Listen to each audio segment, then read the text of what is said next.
How to instantly test your story and know if it's full of holes, if it's a disaster, and if it's actually full of typos as well. Firstly, really, really important that you print the story off onto paper and actually read it on paper, because you see all sorts of things when you read it on paper that you haven't noticed by looking at it on the screen. Secondly, read it aloud. Mumble it quietly to yourself the whole way through.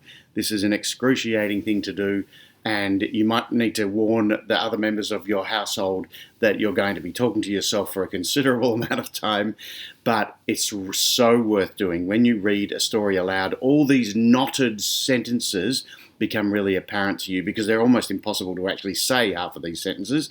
And when you reach a point like that and you just realize you're actually running out of breath, reading one sentence, you know that maybe it's a little too long.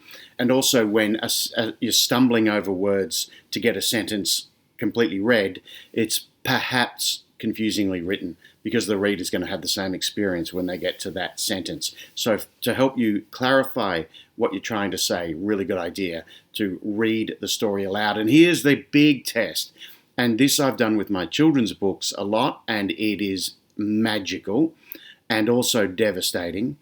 Read it to an audience, or at the very least, tell it to someone, and you'll know straight away whether or not it's working, because you'll psychically realize as you're reading it that this bit's really boring. Okay, this bit's gone on way too much. There's way too much repetition going on here. I've already said this bit, and now I'm saying it again, and now the person who's listening to this, or if you're really brave, the classroom of kids who are listening to this, or if you're even braver than that, the entire auditorium of primary aged children are listening to this story, you'll know really quickly if what you've done is boring, or in fact, if it's funny. Especially if it's funny, you'll really know if what you've written is amusing. It might be painful, but we've got to be brave, you know. This is all about courage. It's really hard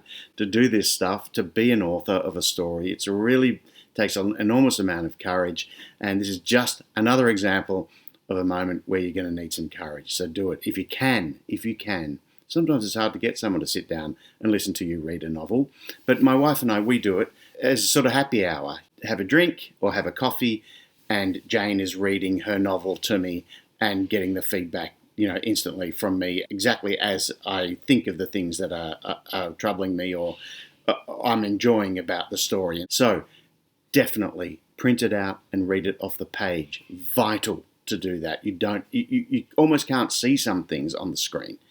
Secondly, read it aloud to yourself. And thirdly, if you can, read it to an audience of at least one other person. So they're my three things to instantly test your story and guaranteed to make it better within a very short amount of time.